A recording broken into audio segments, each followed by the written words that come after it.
நமது தலைமை செய்தி ஆசிரியர் திரு ரங்கராஜ் பாண்டே அவர்கள் இந்த சிறப்பு தொகுப்பில் இணைகிறார். அவர்கிட்ட முதற்கட்ட கருத்துக்கள் சிலவற்றை கேட்க இருக்கின்றேன். விஜயகாந்தோட கருத்து, பிரேமலதா அவர்களுடைய கருத்து, இதுல இருந்து நமக்கு கிடைக்கக்கூடிய புரிதல், திரு திருமாவளவன் கூட அதுல உடன்படுறார், அந்த புரிதல்ல உடன்படுறார். விஜயகாந்த் தன் தலைமையில ஒரு அணியை கட்டமைக்கணும்னு விரும்புறார். வேறு சில அணிகள் உடையாம இது சாத்தியமா? இல்ல, அதற்கான முயற்சி ரொம்ப தீவிரமா இருக்கும் அப்படிங்கிற மாற்று கருத்துல எல்லா கட்சிகள்லயுமே எல்லா கூட்டணிக்குமே ஒரு முயற்சி வாய்ப்பு இருக்குது. ஹலோ, நான் பேசுறது கேக்குதா ஹரி? ஹரி மன்னிக்கணும், தொடர்புல கோளாறு ஏற்பட்டதுக்கு. இப்போ அவங்களுடைய தேமுதிக தன்னுடைய தலைமையில ஒரு கூட்டணி அமைப்பு அப்படின்னு சொல்லியிருக்காங்க. 234 தொகுதியிலும் தனித்து போட்டின்னு சொன்ன விஜயகாந்த் அவர்கள் அடுத்தது அவரே கிளாரிஃபை பண்ணார். அதற்கு பிறகு நீங்கள் சரியாக சுட்டிக்காட்டியது போல திருமதி பிரேமலதா விஜயகாந்த் அவர்கள் சுட்டிக்காட்டினாங்க.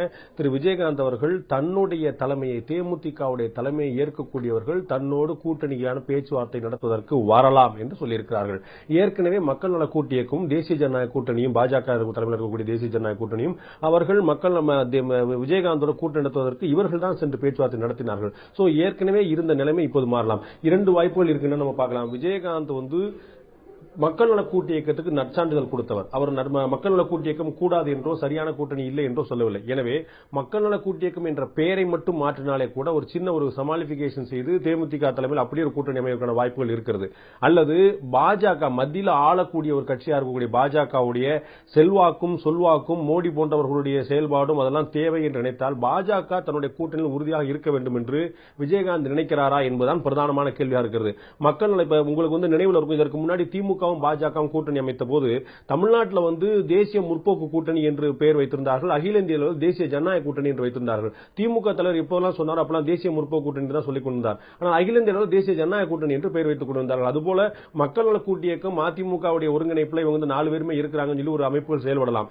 அதற்கு பெயரை மற்றும் ஒரு சின்னதாக மாற்றிக்கொண்டு விஜயகாந்த் தலைமையிலான கூட்டணி என்று மாற்றினால் எந்த சேதாரமும் இருக்காது. விஜயகாந்தும் தேமுதிகவும் ஒருவேளை தன்னுடைய அணியில் பாஜக இருக்க வேண்டும் என்று உறுதியாக இருக்குமானால் மக்கள் நல கூட்டு இயக்கத்தை உடைப்பதற்கான முயற்சி நிச்சயமாக நடக்கும். அது சாத்தியப்படுகிறதா இல்லையா என்பது காலம்தான் பதில் சொல்ல வேண்டும்.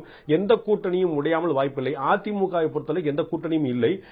திமுகவை பொறுத்தளவுக்கு காங்கிரஸோடும் இஸ்லாமிய இயக்கங்களோடு தேசிய லீக் போன்ற பழம்பெரும் இயக்கங்களோடு தான் கூட்டணி அமைத்திருக்கிறார்கள். சோ திமுக கூட்டணியில் உடைவதற்கான வாய்ப்பில்லை. அதிமுக கூட்டணி அமைக்கவே இல்லை. ஒரு திடமான கூட்டணியாக உருவாகி இருக்கக்கூடிய விஷயம் மக்கள் நல கூட்டு இயக்கம் தான். மக்கள் நல கூட்டு இயக்கத்தை சேர்ப்பார்கள். அதனுடைய முழுமையாகவோ பகுதி பகுதியாக சேர்க்கக்கூடிய வாய்ப்பு இருக்கிறது. பாஜக தன்னோடு இருக்க வேண்டும் என்று விரும்புகிறாரா இல்லையா என்பதை பொறுத்து அந்த கூட்டணி முடிவுகள் சொல்ல வேண்டும்.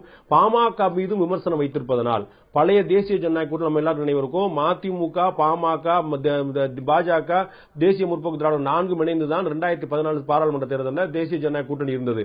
இப்போது திமுக, அதிமுக, பாமக 3மே ஊழல் கட்சிகள் என்று விஜயகாந்துடைய மனைவி திருமதி பிரேமலதா விஜயகாந்த் அவர்கள் குறிப்பிட்டனால தேசிய ஜனநாயக கூட்டணி அதே பார்மெட்லயோ மக்கள் நல கூட்டு இயக்கம் அதே பார்மெட்லயோ வரக்கூடிய வாய்ப்புகள் குறைவு. விஜயகாந்த் தலைமையில, தேமுதிக தலைமையில ஒரு புதிய பார்முலா உருவாக்கான வாய்ப்பு இருக்கு. அதுல தமிழ் மாநில காங்கிரசும் சேர்வதற்கான வாய்ப்புகள் இருக்கின்றன. அதிமுக ஒரு நல்ல ஒரு ஆஃபர் கொடுக்காத வரை, அதிமுக ஒரு நல்ல வாய்ப்பை கொடுத்தால் தமாக அதிமுக போவதற்கான வாய்ப்புகள் இருக்கிறது. அப்படி இல்லைன்னா தமாகவும் சேர்ந்து பாஜகவும் கூட இருந்து மக்கள் நல கூட்டு இயக்கம் முழுமையாகவோ பகுதியாகவோ விஜயகாந்த் தலைமையில் ஒரு முழுமையான கூட்டணி உருவாக வாய்ப்பு இருக்கு. அப்படிங்கிறது அரசியல் பார்வையாளர் கருத்தா இருக்க முடியும். ஹரி.